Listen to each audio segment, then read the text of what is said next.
Hello and welcome to the Practical Leadership Podcast, where leaders share their tools and practical advice to make you a better leader today. I'm Max Kozlowski, I'll be your host, and today I have a very special guest. He is a seasoned veteran from the airline industry. You may not know him if you're not in the industry, but if you do, you will probably recognize his name. He's known worldwide for helping aviation companies improve their profitability, improve their efficiency, how they operate.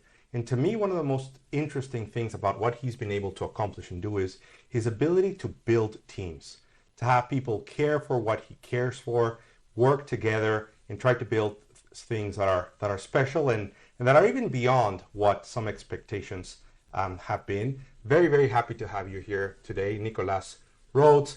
Thank you for joining me today on the podcast. Thank you very much, Max.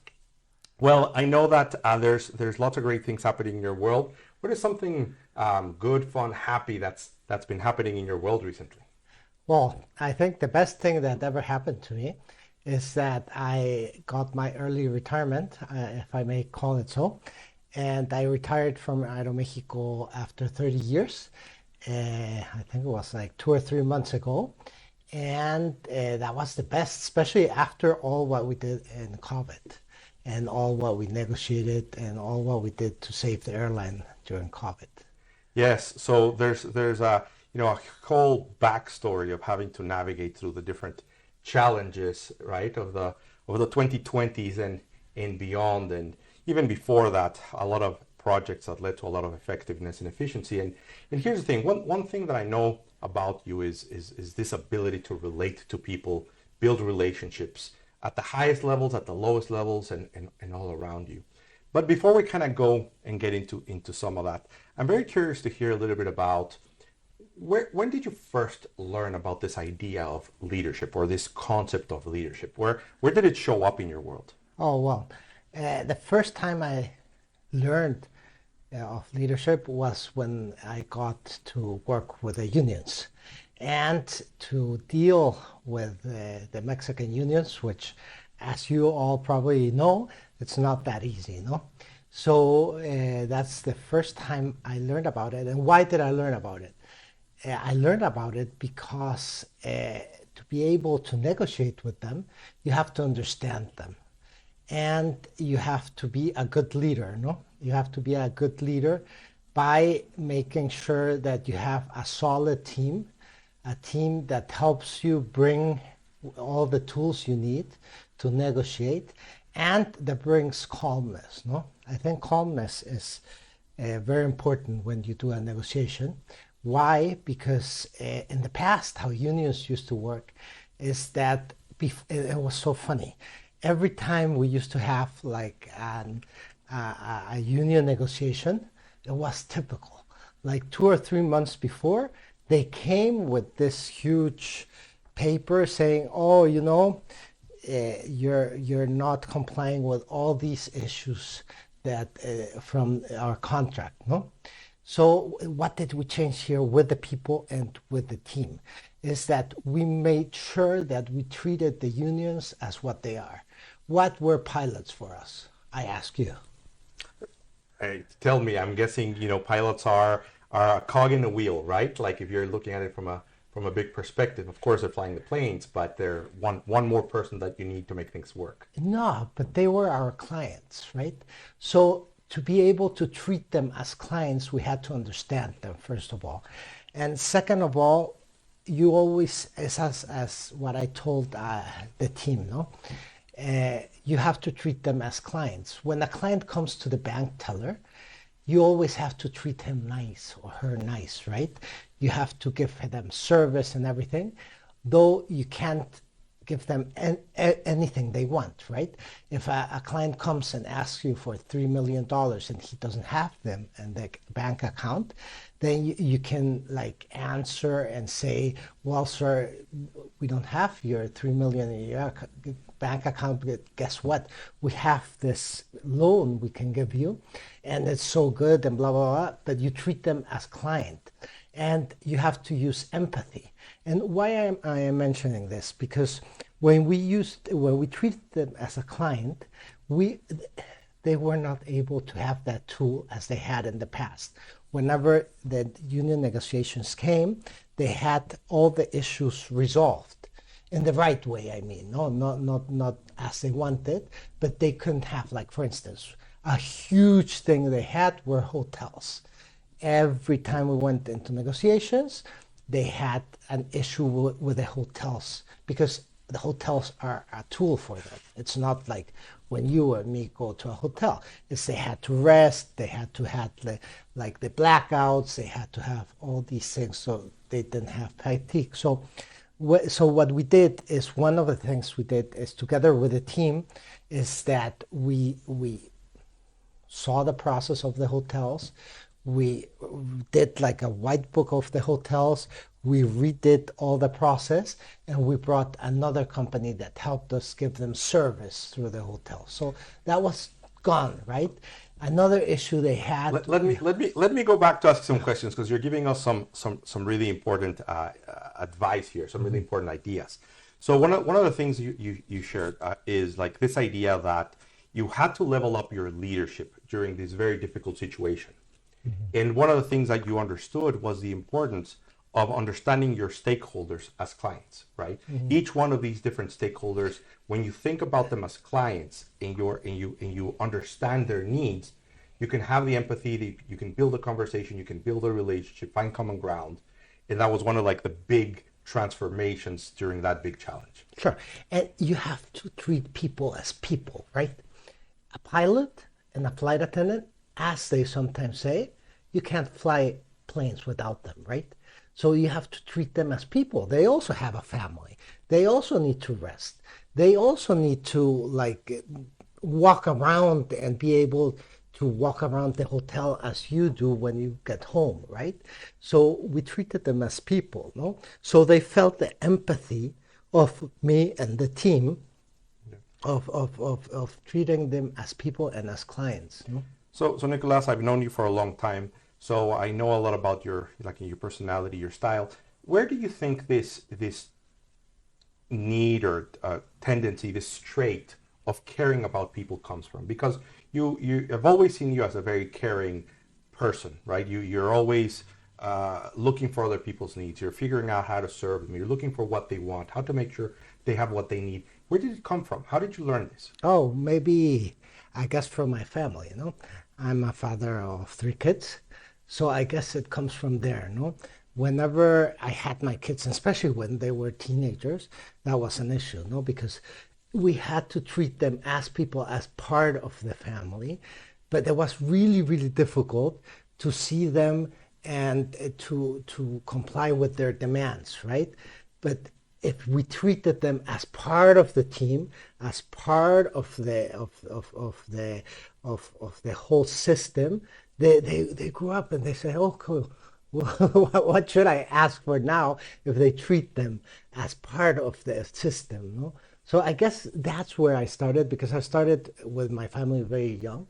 I'm a young father, and I started when I was in my late 30s being a father, and I think that's where the caring part started, no? Because why? Because I saw that sometimes, I don't know if you know this movie and all the history about Henry V, no? Being a leader is like he taught us, right? Being a leader, you have to also put some limits, and you also have to make that the team is motivated, but you can't give them everything, no? So I think that's one of the things that has helped me also. Yeah. Well, I you're looking at it from the business perspective and the learning, and it's really interesting that you say that, being a father really taught you a lot about the teamwork. Mm-hmm. And I think that's a great way of looking at it, right? Making your children understand that they are part of a team, and that you see them as team members and not just like children, and you having to deal with them or educate them, but they play a role in that too. But even before all of that, right? You've always been mindful and caring of others. Mm-hmm. Is that just something you kind of learned naturally, like seeing it around people, your family? I guess it came from my family, because that's how we were brought up, no? from my parents, how they included us as being part of the family, as being part of the system, no? And again, it's the same as I treated my 3 kids or my 7,000 kids with the crew members, no? Is if you're like a person and you deal with people, at the end, what do you think is the most important part of a company? People, culture. Exactly. Right? Exactly. First of all, people, right? So if we talk about people and we treat them as people, then they will help you because they will be motivated. They will be like, they will see in the horizon like some growth. They believe in you, no? So that's, I think, what So anybody that has watched my podcast before understands this idea that I believe all organizations need to be purpose-driven and people-caring, yet accountable and result-oriented, right? And we need both parts. So right now we've been talking a lot about the human element of things, but I know that you like discipline, I know that you like structure, I know that you like processes. How have you been able to connect both of them, right? I care about people, I care about them as human beings, but I also expect performance from them. I expect them to care about the mission. I expect them to deliver outcomes. I expect them to perform. How do you connect the two? Oh, with I have like a life philosophy that I use a lot. First with myself, and then with the other people. No, and this life philosophy is one that I have learned in life, and I will talk about that second. And the first one is one that we use in the airline business a lot, right?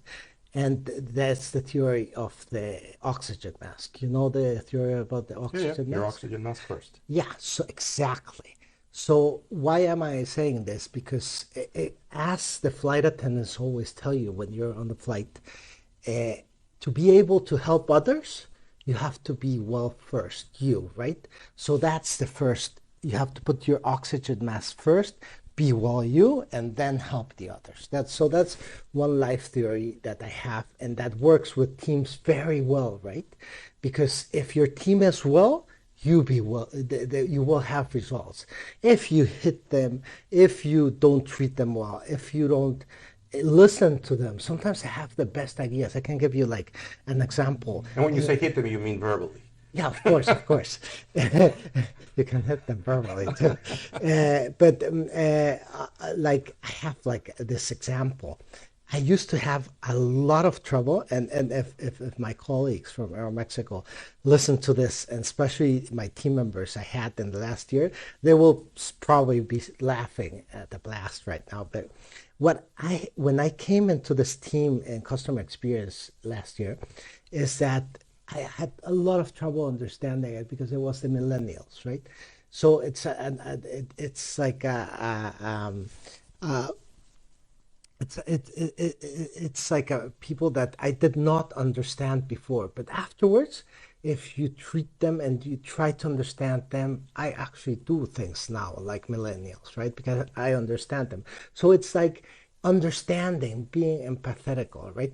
And then I have another life theory I have used a lot, which is the cold pool, the cold swimming pool Cold theory. pool, okay. Yeah. And that's like a personal one. In life and in business, you have to use it a lot, and I strongly recommend it. And I used to use that, again, with my kids when they were small, with Silvana. She whenever went to the club and went swimming, there was this issue, and she was like, I don't know, she was like 5 or whatever, and she was like whining, oh no, I can't get into the pool, you know, it's so cold and whatever. And then she put one little finger in, and no, it's colder. And so I told them, it's like in life, you have to just jump into the pool and start swimming, and it will be like a little shock, but for a very little time amount. But then you will start swimming and you will continue and everything. And you don't do it the other way like everybody else does, like doing like one little finger first and then the other, and then it takes like 30 minutes and your one leg is in and then the other, and at the end you're in, but you suffered much more and you have not accomplished anything. So that's one thing I use a lot with teams. Sometimes you have to just bang it and get into the things, and of hitting it 10 times, you might get it 3 or 4 times instead of just hitting it 3 times and just hitting it maybe 1, right? So that I use a lot in negotiations also, and that has helped. And the third one, I have a think I third said, one. yeah, which is always, always, always think outside the box. Never think inside the box. The more you think outside the box, the better you will do, because you will differentiate yourself. Like, for instance, in a negotiation, okay, everybody did it this way, and they did the analysis, and they didn't take care about their positive. But what if you do it in a different way? No, you will be able, if you do it in a different way outside the box, if you do it fast and just get into it, jumping into the pool, and if you make sure that all the stakeholders are well, but before you have to be well as well. Excellent. So you've given us a lot here, right? So you talk about your life philosophy, your oxygen mask first, taking care of yourself, taking care of people, and making sure that every individual is doing well. Then the idea of take action, right? Jump into the pool, Take action. figure things out along the way, and kind of have this, this idea of that you can do it, that you can the way, solve it. I hate stones with eyes in my teams. We never have stones with eyes, right? Stones with eyes? Yeah, stones. Yeah. Like little stones. Yeah. Like the ones you have outside. Yeah, yeah. But with eyes, I hate them, because Tell me about that. What does that mean? what's a stone with an eye? Tell me. It's a team member that just sits there and it's not motivated, comes every day, does the same, and it's just like that, right? I hate them. I prefer that they go into the pool and they jump and do things, and that they think outside the box, because you get new ideas, you get new energy. So enthusiasm and energy and yeah. engagement. Exactly. And that brings automatically results, I can assure you. excellent. So you also talk about the importance of trying different things, right? Being different and innovating, and like, hey, if you do everything like everybody else does, you're going to get the same result. So you're saying don't get the same result, right? Try to do something different. But all of these have one component in common, and I'm really curious to understand how you do this. They are all about fear, right? So you no fear. exactly. So people think inside the box because they are afraid. People don't jump in with the 2 feet because they're afraid. They don't put their oxygen mask because they are afraid that they're going to be they're going to look selfish. Like, it's all about fear. Yeah. Why can you overcome fear? How do you help your team members overcome that fear? Always remember that your worst fear should be fear, right? You shouldn't be be afraid of fear, right? You should. What's the worst that can happen if you try to hit, like, if you're doing a negotiation and if you do things differently and do a lot of things and try to involve everybody and do it differently and like that, rather than doing always the same. So fear is about doing always the same and doing like it in a systematical way, right? If you do it differently, then you will bring energy. And whenever you bring energy, you will always bring new ideas, new ways of thinking. And the most important part of all, you will involve the whole team, the internal team that helps you and the external team with whom you're working. So what you're saying is fear the common path, right? Like, fear doing things like everybody else. Fear.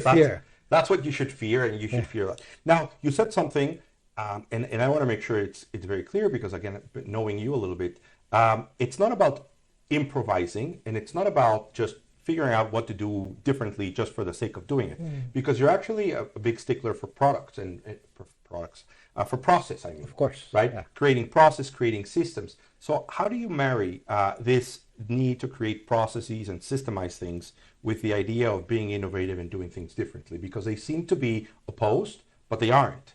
How do you do it? Sure. I'm not an architect, but I have some architects in my family. So how do you build a house? That's a question. I guess you draw some prints, right? You understand the Yeah, foundation. exactly. You have a So, vision first. Like if it really comes down to that, you but it's the understand same. what the needs What's are in the a vision. base? And what's the base of whenever you build a house, you have to dig in a hole, right? And you have to put a base. And then, but and all bases, I assume, have the same like theory and have the same way of putting it, right? And then afterwards, you build up the house and you do it differently. Some are blue, some are white, some are big, some are small. But the base is the same. So in all what I have done in my business life of these 30 years is I've always had processes, right? I think an area or company without processes cannot grow, right? Why are processes important? Because people in the company will never stay or should never stay at the same position always, right? Because they grow or because they go somewhere else or because whatever, right? So if you have processes, you will always continue doing things. And I was always calm in that way, in that sense, because every time I had my Sarbanes-Oxley processes in my areas, and that was like something like my Bible, and the team knew it, that I needed my processes to be able to continue. And because if I don't come back tomorrow, I was like calm and I could continue. And I used my oxygen mask because I took care of myself first and I had the processes there. And the new boss comes and at least he has the processes and knows how this thing runs and works, right? And the processes, but processes does not mean bureaucracy by any means, by the way. Processes have to be alive. What do I mean? You have to update them with the cycles of the business, with the cycles of the family, with the cycles of your life. Every time you update them once or twice a year to be able to have a live process and continue that way. And sorry, I interrupted. No. It's. I want to stop because I wanted to kind of go down a little bit of a path and then go in slightly different direction. So you mentioned this because, and I think it's really important for our audience, right? Our entrepreneurs out there. The biggest thing is to recognize that you get abducted by aliens and there's no business tomorrow, right? Mm-hmm. You have key people. They get abducted by aliens. It's going to be pretty difficult to overcome that. It's going to be painful. It's going to be expensive. So when you have these systems, these processes in place, we're talking about the house, right? So processes are the basis of your house and of your corporation. And you always have to, like the basis of the Mexico City airport, you have to put some cement in and you have to maintain them. Yeah. If not, they fall and the house falls too, right? Absolutely. But you have to, it's like the base processes. In a corporation, you have the processes and the technology, up-to-date technology, to be able to help the people make their jobs and do the whole thing. Absolutely. Work. So this is one of the questions that I get asked all the time, right? You have to do with systems. And I'm like, I'm too busy to create the systems. Well, the systems are gonna set you free and are also going to help your people perform at a higher level and they're going to help them grow. So completely necessary there. Second, they serve like as a lifeline, right? Anything happens, they are there. And I think you really hit on a very important subject, which is it doesn't mean that you're going to get stuck on doing things the same way forever. No, processes don't work if you think processes are bureaucracy. Processes have to be alive. Absolutely.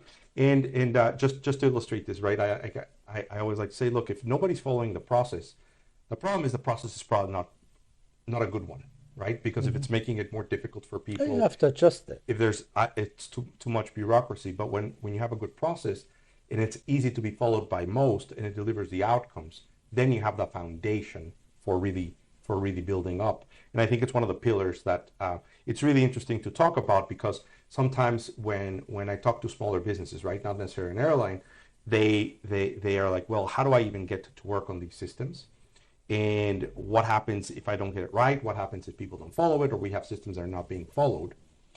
And sometimes they think they have to be like this very big organization to be able to start putting systems together. Mm-hmm. So what is a recommendation that you have for someone that's maybe, a smaller organization, a smaller business, they like this idea of putting systems together.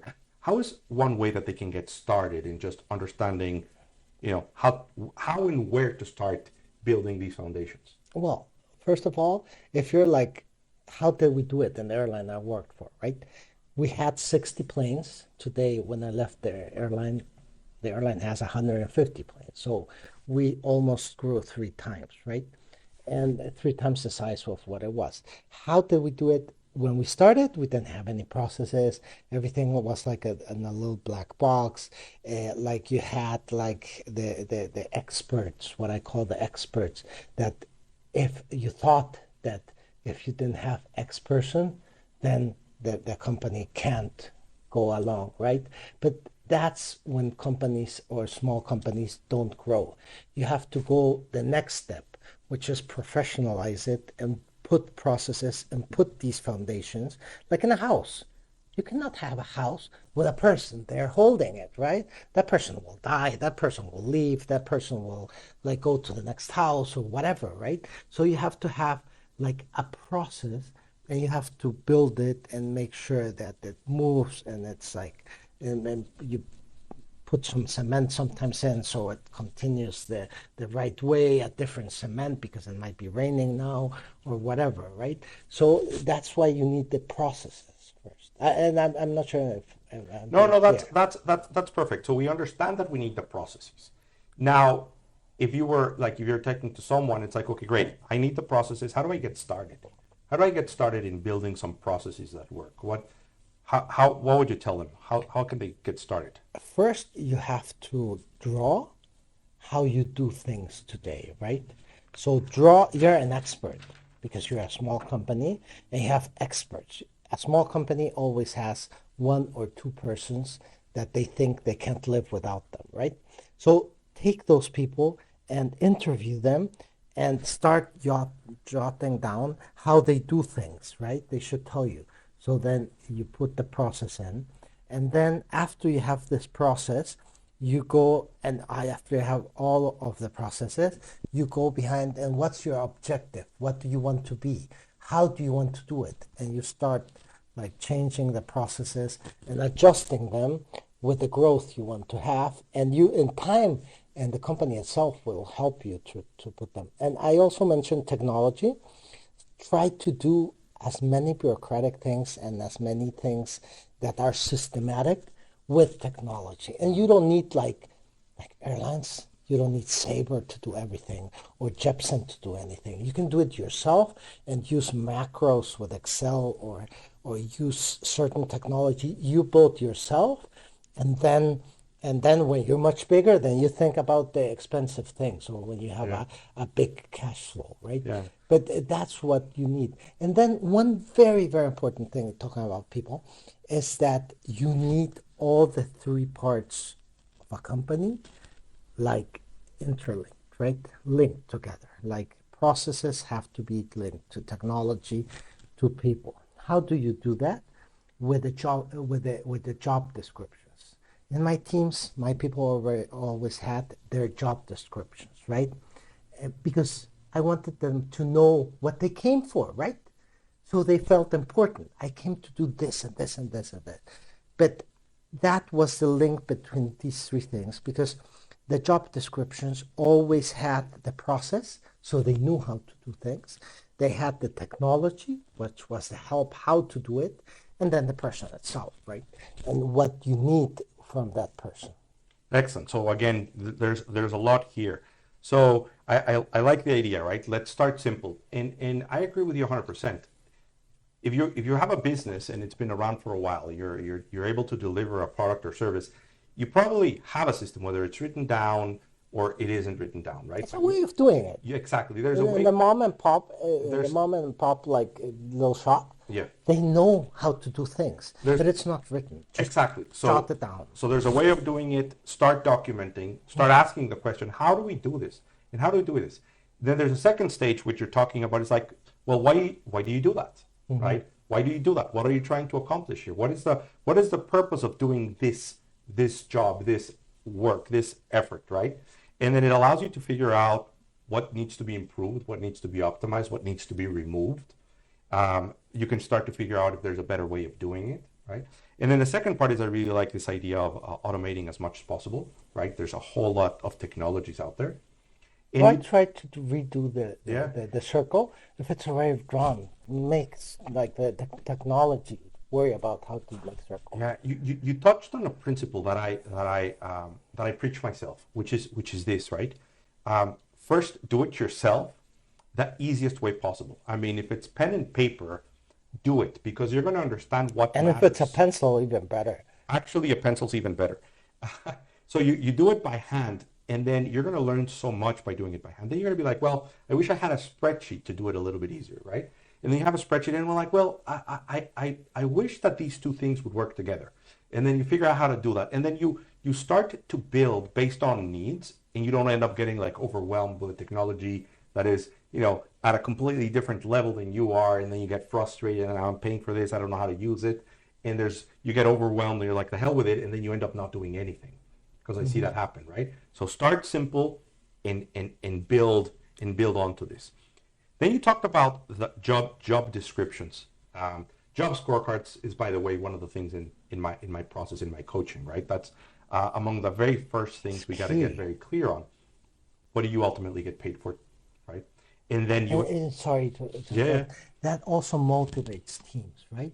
Because Max, if you came to this job, right, every morning doing the same, you didn't even know why you came to this job, what it gave the company, what it did, then you become a stone with an eye. Because you're not motivated. You don't even know what you're doing. You don't know what it's good for.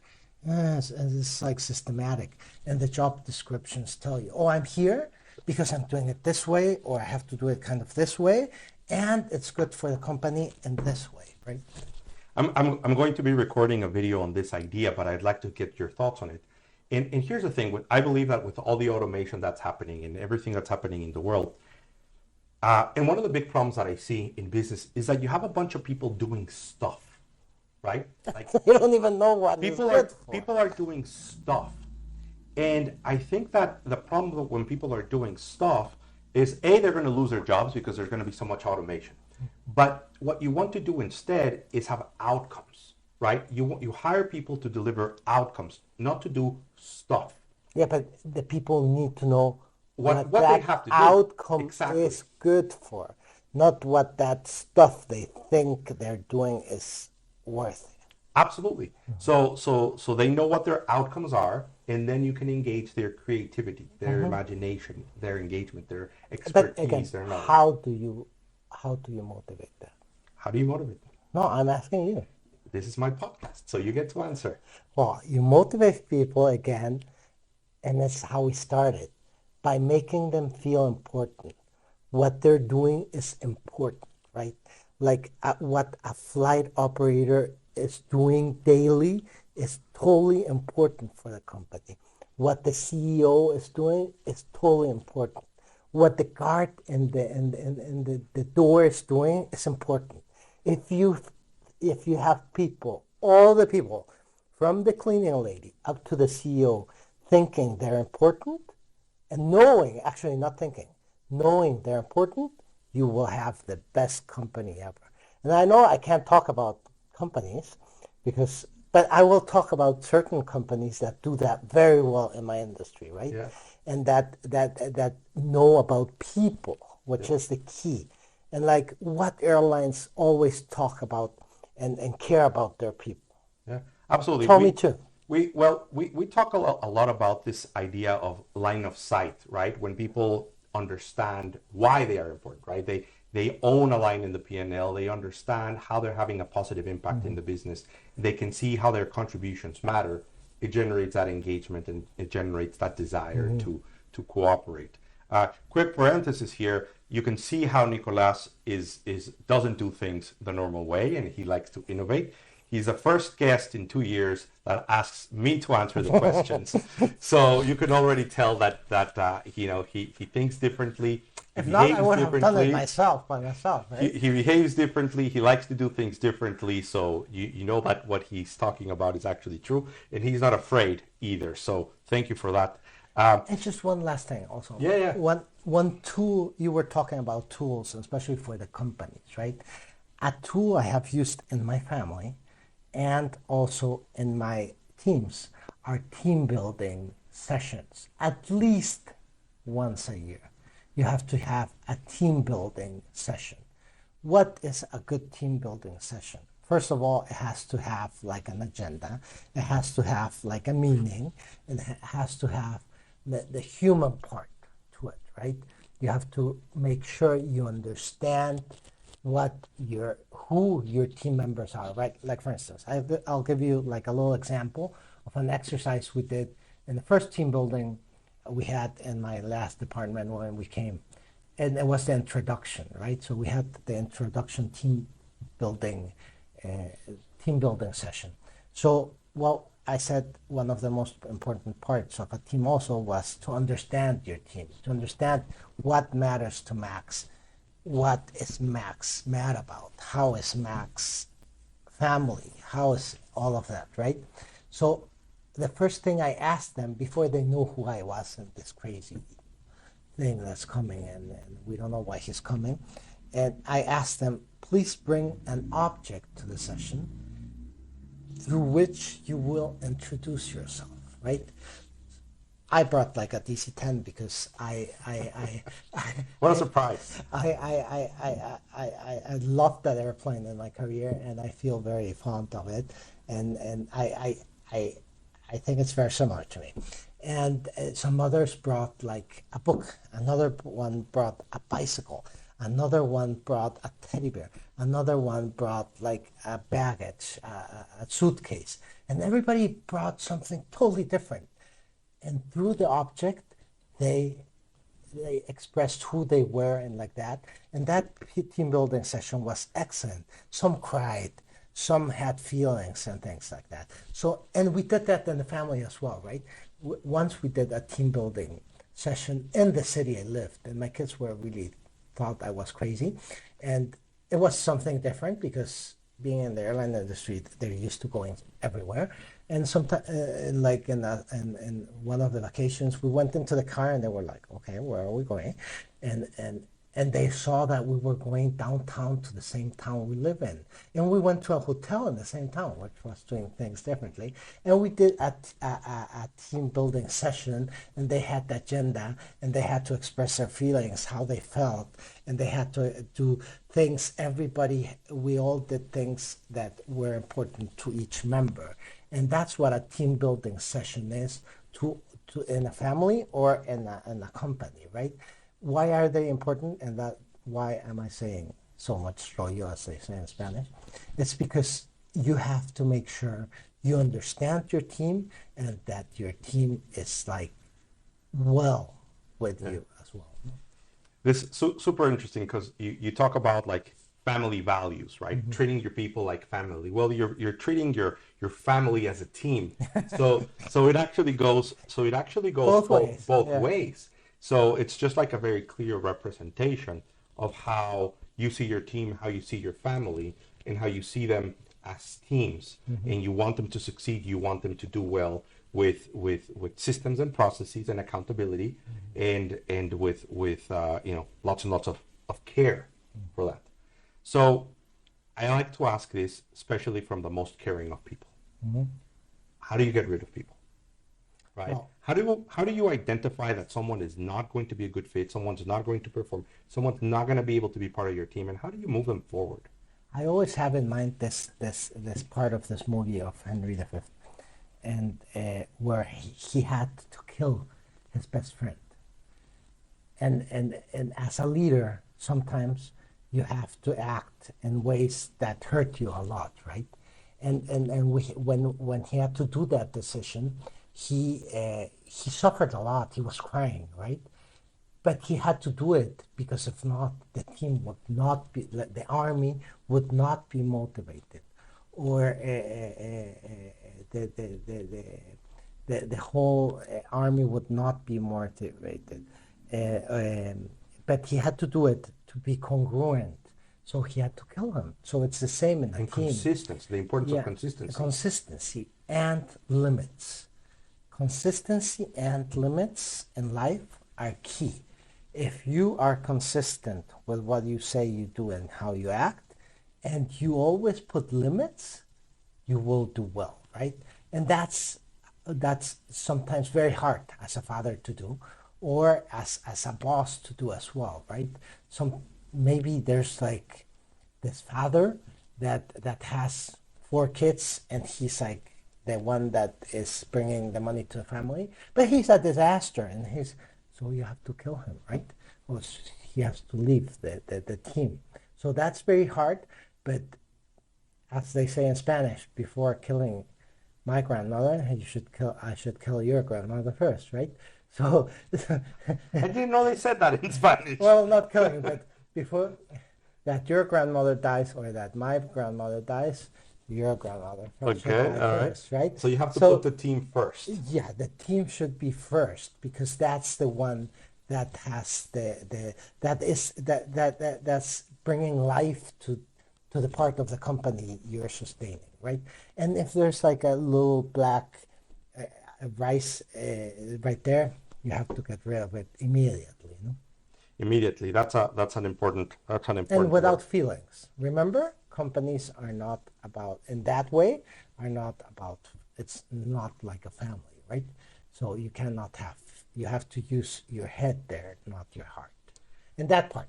Yeah, no, it's again, I love to have this conversation because you've got someone that is very people caring, right? Like you, and then at the same time you have to make important decisions. And you're talking about some of the stuff that I understand to be true, which is it's all about the well-being of the team, right? And if the team is not doing well, and if it's a decision that's not going to help the performance of the team, it's not going to help the morale of the team, it's not congruent with your values, with what you're trying to accomplish, then it becomes easy to make some decisions. And you're saying you have to do it, right? Mm-hmm. And not that you don't have emotions, it's that you have to put them to the side to be able to make a good decision, right? Remember the grandmother. I'm gonna write that down, right? Your grandmother goes before mine. Yeah, of course. So you're like you have to make some decisions, and you have to prioritize the team over and over to make it consistent. So we've talked a lot about a lot of stuff about teams. We talked about systems. Now let's talk a little bit about accountability, right? So you say, hey, this job scorecard, this job description is so important. I like to say that people that underperform and are not a good fit culturally, they're easy. You just get rid of it. Mm-hmm. But then you've got good people. I'm sorry, not so good people that perform, and they're difficult because man, they're bringing in the numbers, they're delivering the outcomes. Those are very challenging. And then you've got the people that are a great fit, everybody loves them, but they don't perform. Mm-hmm. How do you manage them differently, right? Like the person that might not be a good fit, people might not like, but they're really good at their job. But again, that's you have to do, because that's in the day-to-day life, right? So everybody has to understand Max, or everybody has to understand Nicolass, or everybody has to understand how each one is and how they act through the team building sessions. By the way, never, ever, ever do a team building session inside the company, right? Because it will not be a team building session. It will be like something bureaucratic just to put the check mark. Always do it outside. Offsite, yeah. Offsite. So do that, and you will understand why Max behaves like he behaves, why Nicolass behaves like he behaves. But also, you cannot have arrogant people in your team. That's also a black rice, right? If you have arrogant people that is not doing well to the team. Again, you have the processes and you have a solid foundation to substitute that person. Nobody is essential here, right? It's a company. So if you have somebody that is doing harm to the team, that's even worse than having a stone with an eye, right? Or with eyes. So you give them try to understand and that everybody understands everybody. But if that person is not good, it's as bad as having a stone with an eye, and that person has to leave as well, right? Yeah. So then how do you manage this idea of, look, I understand people and I know them and we're going to try to get them to perform. Everybody has to be engaged and adding value. And then you have to overcome fear. You have to help them overcome fear, right? Because you want them to act and think and behave a certain way. How do you do it? How do you get them to step outside and You go jump into this into the fear? pool. Yeah. You jump into the pool and think about after you're already in. You don't put a little finger and then think But how do you get much. your team to jump into the pool? You make them understand, and you make like exercises with that, or you even jump into the pool together with them instead of just getting into it in one of the team sessions. So you have to act and show them how and give them examples of results of when you do it that way, it's much more fun. You will bring better results than doing it the other way. So you kind of put some skin in the game yourself with them, and you take that risk with them, Of and, course. and you jump in them, and they know that they're not alone, they're not by themselves, right? That if things go bad, it's the team, and if Yeah. things go well, it's It's the the team. team, and it's not just them trying to survive or float by themselves. And you also talk about something that we should not forget. It's you already know why you're here, right? And that's why you have a job description. But what does the company expect from you? And what is this worth for the company?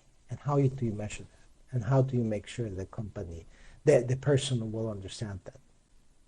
So tell me. No, you tell me. I'm asking the questions today. You have scorecards, right? Yeah. And you have objectives. And those objectives and those scorecards have to be balanced between the team, like a balanced job description has the balance between the balance between processes, technology, and skills. You also need to have like a balanced scorecard where everybody understands if I do this well, Max will benefit from it this way or will help me doing it this way.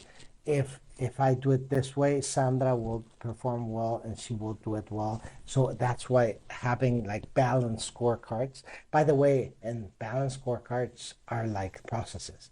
They're not written in stone. You might change them during the year as well, because in life, nothing is constant, right?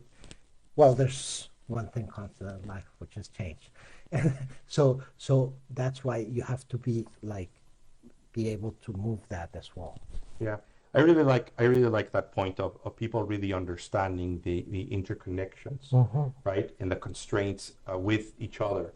And what happens when, this goes well and then the next thing needs to improve, or how me being late on my project might affect somebody else in their project, or being able to deliver on their outcome, and understanding how that works.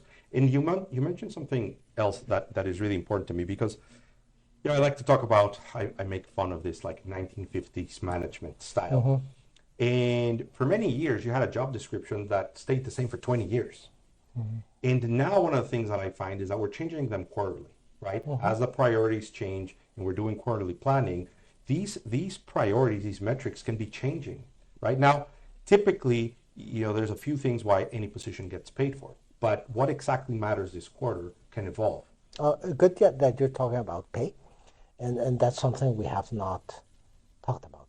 One, and it's pay, and it's also giving them and I will call it pay, feedback, and pampering, or something like that. I don't know how to say it.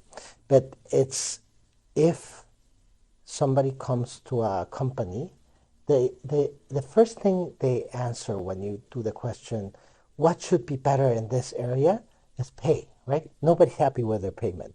Even if you earn $500 billion, you're never happy, want more, right? You always want more. So, but how can you retribute to to your team member better? By having the right balance between fixed pay and variable pay, right? Fixed pay is what you get just to do the normal thing I contracted you to, but then you have the variable payment, which means that if the company is doing well, I will give you part of the profit sharing, right? Some airlines, and specifically one great airline in the US that gave their profit sharing payment, I think it was 2 or 3 days ago, is great in team building and it's great in growth and safety and everything because they care about team and people. And they even have the variable payment as an important part. If I do much better as a company, I'll give you part of the profit, right? Yeah. So pay, you can play with it. And then sometimes when you're in a crisis, you can't give that much pay, right? But you can always, what I call tamper or saying like, thank you, Feedback right? and Feedback and thank you, right? Thank you, Max. And in front of everybody, I say thank you that you brought me to this podcast because it will do a great difference in my career, right? Or whatever. Thank you because you did this way. And by the way, all the team members, it will help us doing this way and help the company this way. So Max says like, oh, at least he noticed it, right? Yeah. He's noticing me as a person. So always, even if you're shy or you think it's difficult, say thank you and tell what the people did that's different. Goes back to something we were saying earlier, right? Of recognizing people. Mm-hmm. And I know you like your history. So Napoleon said that with enough ribbon, he could conquer the world. Of course. Because we all want to feel, good, special, and valuable. And it's really interesting because, I talk to a lot of business owners, so I hear why they don't do certain things. And many times they don't, like internally, they think that if they recognize people and let them know that they're doing a great job, that they're going to immediately turn around and say, hey, I want a raise. So it's like, well, maybe if I don't tell them that they're doing a great job, then maybe they don't ask me for a raise, which is even worse. Silly. The opposite is even worse. You sit down there and you're like a stone with eyes and say there, well, even if I do well, he doesn't recognize me, so I'll just continue this way. That's even worse. Exactly. Okay, Nicolass. So we're coming to the part where I'm gonna go over the notes and give you a little summary of what we've discussed. When I'm done with that, if I've missed anything, please add it. If I haven't asked you something that you'd like to talk about, you'll have an opportunity, and then from there we'll wrap up. So let's see. I'm going to do my best to go through this quickly, guys. So let's see.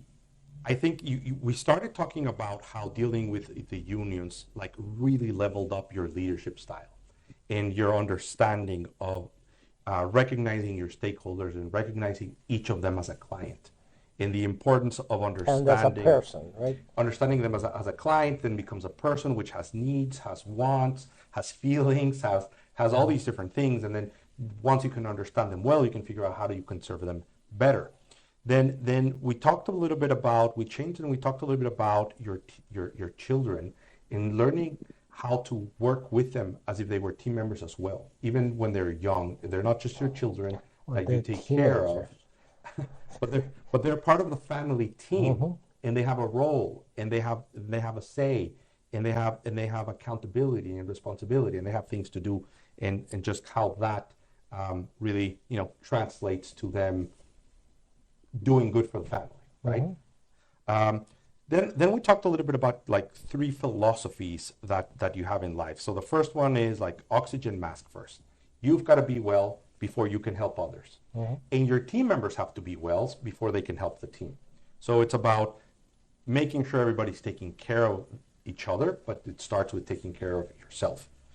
Funny enough, that's a family value of ours.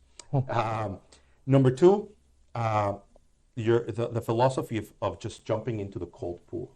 Right? Going at it slowly is actually more painful. It ends up costing more. It ends up taking longer. And you never get in. And then you sometimes might not even get in. So jump in there with 2 feet, and then figure out how to swim and figure out what you need to learn, and trust that you're going to be able to be successful, and that it might be painful, it might be uncomfortable, but that you can handle it.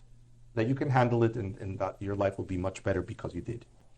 Then we talked about the importance of thinking outside the box and doing things differently, right? You proved it by asking me questions in my own podcast. saying, look, let's do things in a different way to try to get and look for different outcomes and not just getting the same outcomes everybody else gets, right? And by thinking differently, you actually position yourself as someone unique because you're already thinking differently, you're acting differently, and people see the value in that, and then you get different outcomes as well. We talked about a fear as a what you have to overcome to be able to do these things. And you mentioned, look, the only thing to fear is fear itself, right? And what you have to fear is not doing these things and kind of staying stuck and being a stone with an eye, right? Or a stone with eyes, where you're just there and you're really not doing much. And you have to fear the common path. Fear doing the same as everybody else. Fear being another cog in the wheel versus standing out and doing things, right? And fear of having team members that are stones with eyes. That I would be very fearful of.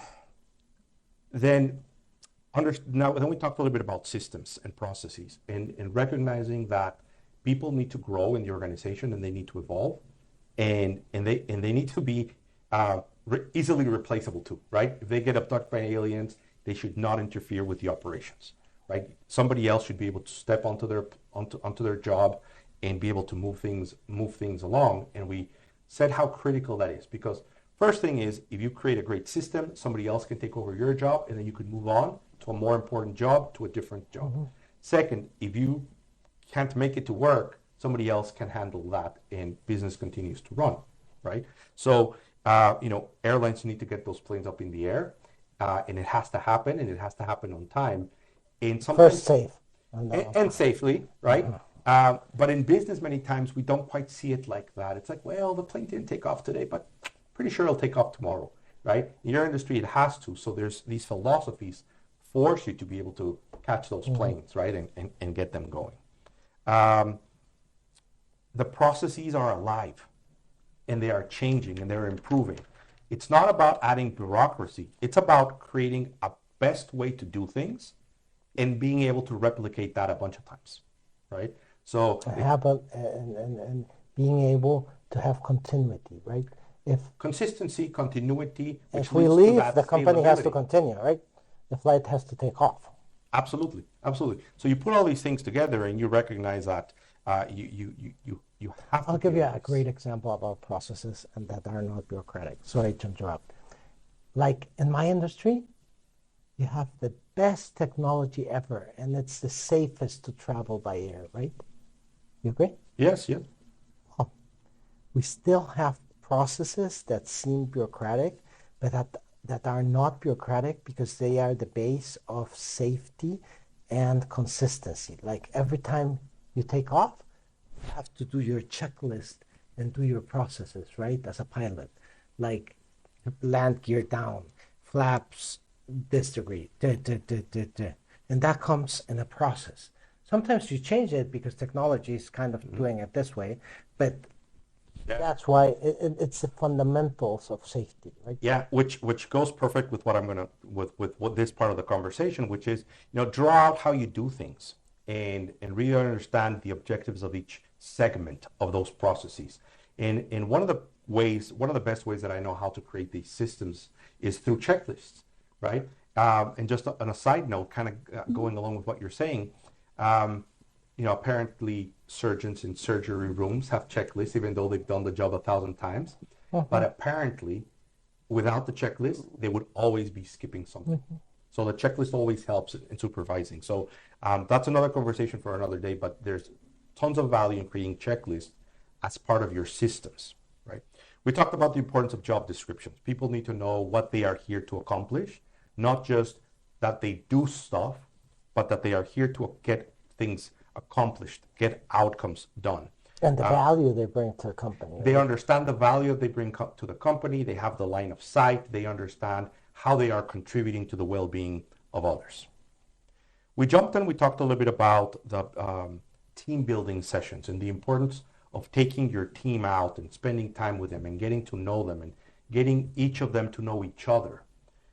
You talked a little bit about the exercise of using an object to introduce yourself, describe yourself, and all the symbolism that comes from that, and all the openness that comes from that, and all the vulnerability that comes from that. And you're saying, do it off-site. Don't do it inside. Don't do it inside the business. Do it off-site, and make sure that you're doing this consistently if you want your people to know each other well, right? You talked about the importance of having a team-first mindset and making congruent, consistent decisions that put the well-being of the team in front of everything else, right? And when you're faced with difficult decisions, the well-being of the team comes first. And jump into the pool. And you have to take the action. So if you have that mindset, then it actually makes everything a lot easier because you don't have to think about it. Team first, congruent with decisions, just take action.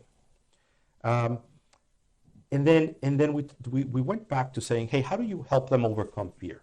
And you talked about the idea of leading by example. Hey, I jump into the pool, I'm still here, right? And then I'll jump in the pool with you. And I really like that idea of saying, hey, you're going to jump in the pool, I'm going to jump in with you, I'll have some skin in the game, I have your back, I am with you, right? So encouraging them, inspiring them, and also sharing the accountability with them, right? So they don't feel like, oh yeah, I'm taking all the risk. You're saying we're doing this together, right? And if we win together, we lose together. So let's take action and learn from it. We talked a little bit about the interconnections of business, right? And all the different people and all the different goals and how they need to make sense for each other, and people need to understand how they have an impact and how they influence the outcomes of others. And that how by doing that, then everybody has some peer pressure of knowing how they can impact others, but also how their outcomes can help others, right? And it builds that. And we talked about the importance of feedback, right? Providing feedback to team members and recognition. Positive or negative too, huh? Feedback comes in any flavor, but definitely recognizing people. So you said, hey, look, you could definitely use economic incentives. For example, using profit sharing model, using a variable compensation model to help them with motivation and direction.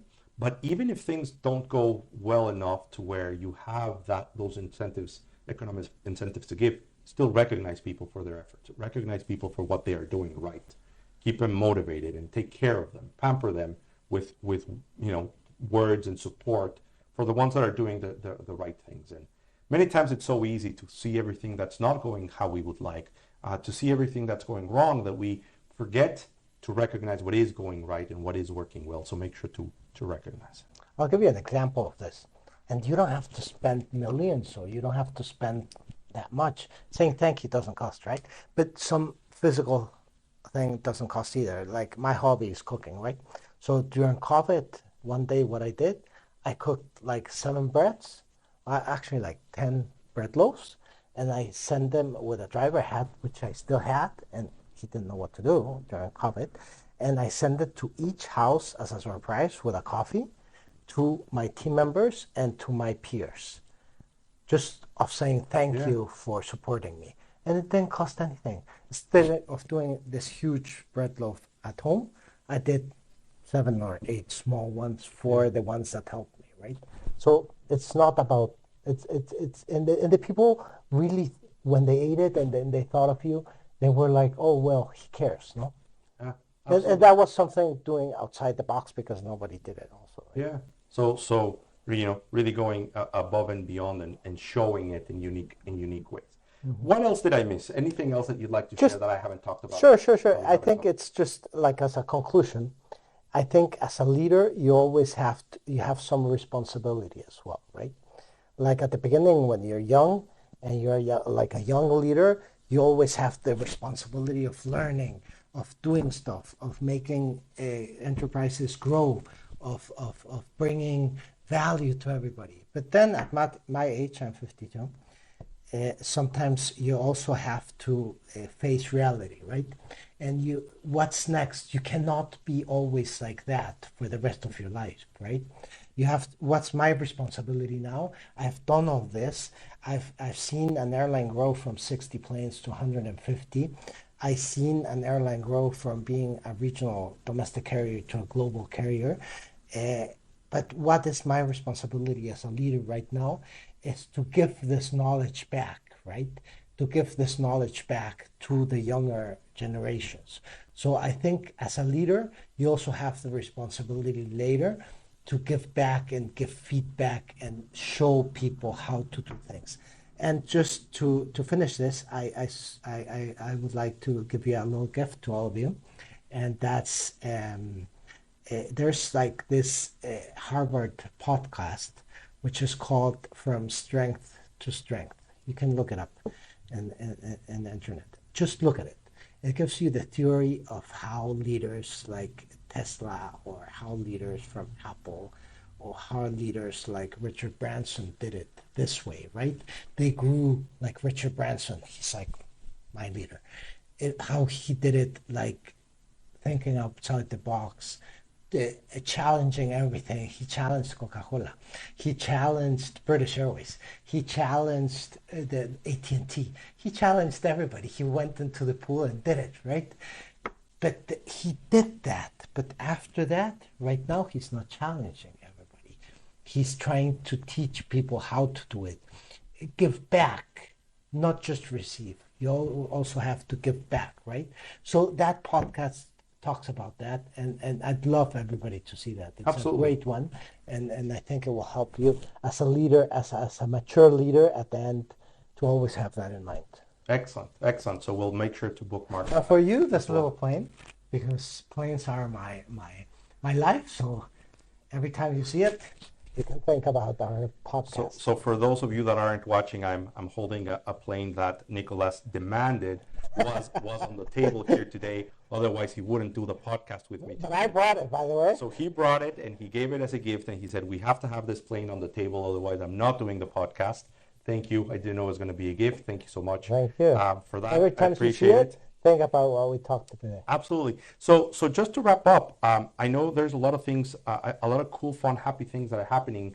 What are some things that you're looking forward to here in the next few weeks or months? Oh, well, as I said, I kind of early retired, but I want to always continue doing stuff, so I will look for something outside of my home country, which is Mexico, and maybe in Europe or in the Far East, in the Middle East, and again, using this theory that the podcast talks about to show people some value of what I've done with examples in the past that they can do as well. And I know you're traveling to Vietnam to talk. Oh talk yeah, to I'm some traveling industry. to Asia on Saturday because I was invited to a aviation symposium in Vietnam, and there we will also be. It's a great symposium. It's organized by the Ohio State University and the aviation department. And there, what we will be talking about is artificial intelligence. And my open table where I will participate is how to do things differently as well. No? So. Excellent. Right in line with what you love the most. Nicolass, how can people find you? If they're curious, they want to ask you some questions. Oh, they want to I'm get in some- LinkedIn. You can write to me in LinkedIn. I will always answer. Even if I don't know what to answer, I will tell you I don't know what to answer. So you can write to me. I'm always there. Excellent. So we'll put a link to Nicolass's LinkedIn as well. Nicolass, thank you so much for taking Thank the you. time being on the podcast today. Really enjoy it. I can't wait to see what happens next. I know that you're a sought after commodity, and I know that I people have to jump into the pool now. appreciate what you do, what you've done, how much you care about others, and they could really benefit from what you bring to the table. So thank you so much Thank you. for today.